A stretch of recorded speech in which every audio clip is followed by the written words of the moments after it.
Good morning students. Good morning sir. आज हम पढ़ने जा रहे हैं digestive system of grass eating animals. Digestive system of grass eating animals. ऐसे जानवर जो घास खाते हैं उनको रूमिनेंट्स कहा जाता है। क्या कहा जाता है? रूमिनेंट्स।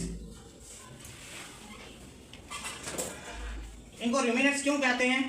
हम डाइजेस्टिव सिस्टम जब इनका पढ़ेंगे तो इनका ह्यूमन से थोड़ा अलग होता है, ठीक है ना। तो आइए हम स्टार्ट करते हैं। सबसे पहले इनका ये होता है माउथ। क्या होता है भाई? माउथ। माउथ से नॉर्मली जैसे हम इंजेक्शन करते हैं, ये भी क्या करते हैं? इंजेक्शन। ये घास खाते हैं ना, तो जब ये घास खाते हैं जानवर, जब ग्रेज करते हैं मतलब चरते हैं, तो इनको इनके पास टाइम कम होता है ना भाई। ऐसा थोड़ी है कि ये एक निवाला लेंगे, चुबाएंगे तो फिर जाके दूसरा निवाला लेंगे, ऐसा थोड़ी होता है। ये जब निकलते हैं फीडिंग के लिए, जब ये खाना खाने के लिए जंगल में निकलते हैं या मीडोज वगैरह में, तो सिर्फ चरते रहते हैं कंटिन्यूसली।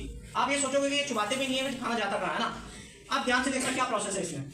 ये खाना जब इंजेस्ट करते हैं मतलब अंदर लेते हैं, तो ये टेम्परेरी यहाँ पे स्टोर करते रहते हैं। खाना यहाँ से आता है सबसे पहले रेटिक्यूलम में। किसमें भाई?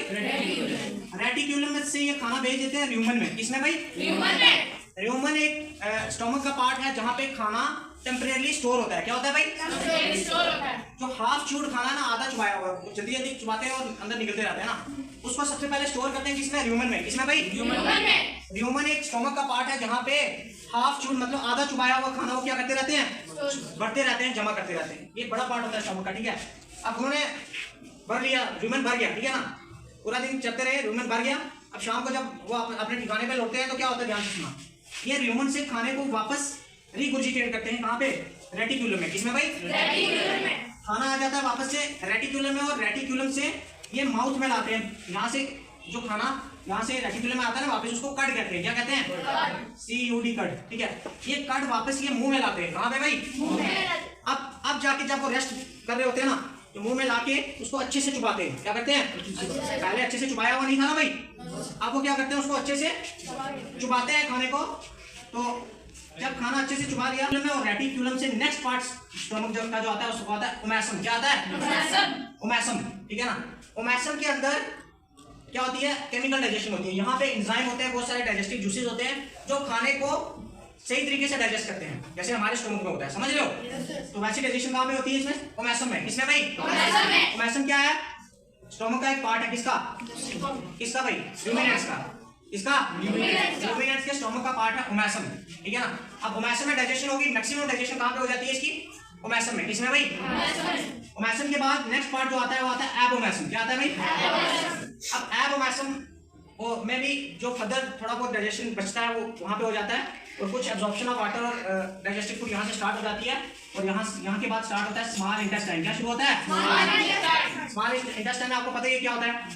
वाटर की एब्जॉर्प्शन होती है, साथ में मतलब जो खाना डाइजेस्ट हो गया ना उसकी क्या हो जाती है? एब्जॉर्प्शन। यहाँ से खाना किसमें मिल जाता है? ब्लड में। किसमें भाई? ब्लड में मिल गया खाना। सेम प्रोसेस है ऑलमोस्ट, सिर्फ थोड़ा सा मैकेनिज्म अलग है, थोड़े से पार्ट अलग है उसके, ठीक है ना। क्योंकि उनका फीडिंग हैबिट कुछ और है। वो घास खाते हैं, हम कच्ची घास खाते हैं, कच्ची सब्जी खाते हैं नहीं खाते। तो अब नेक्स्ट पार्ट जो मोस्ट इंपॉर्टेंट आता है वो है सीकम। क्या है भाई? ये सीकम। ये किसके बीच में आता है? लार्ज इंटेस्टाइन और स्मॉल इंटेस्टाइन के बीच में। समझ आ रहा है? जिस तरह हमारी स्मॉल इंटेस्टाइन और लार्ज इंटेस्टाइन के बीच में अपेंडिक्स आता था। क्या आता था भाई?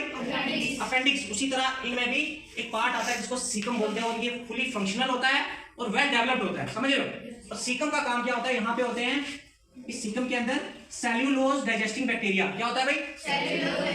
सेल्यूलोज डाइजेस्टिंग बैक्टीरिया होते हैं जो सेल्यूलोज को डाइजेस्ट करते हैं। और सेल्यूलोज आपको पता होना चाहिए जो प्लांट्स का मेन कंपोनेंट है। प्लांट सेल में सेल वाल जो बनी होती है सेल्यूलोज से बनी होती है। सेल्यूलोज बहुत ही कॉम्प्लेक्स कार्बोहाइड्रेट है। क्या है भाई?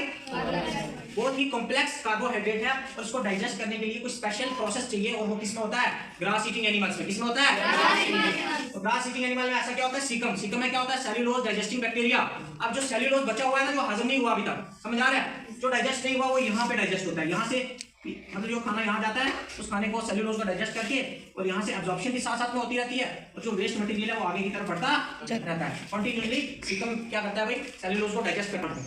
इसको हम हजम नहीं कर सकते, हम डाइजेस्ट नहीं कर सकते, क्योंकि हमारा खाने पीने का तरीका अलग हो गया। हमारा जो अपेंडिक्स है ना उसका भी यही काम था हमारे एंसेस्टर्स में, लेकिन अब जो है हमारा खाने पीने का तरीका अलग हो गया। हम खाना पका के खाते हैं, इसलिए हमारी बॉडी में अपेंडिक्स क्या हो गया? Non functional. समझ आ रहा है? इसलिए इसको वेस्टिजियल ऑर्गन बोला जाता है, लेकिन यहाँ पे ये चीज़ जो है फंक्शनल है, सीकम बोलते हैं इसको।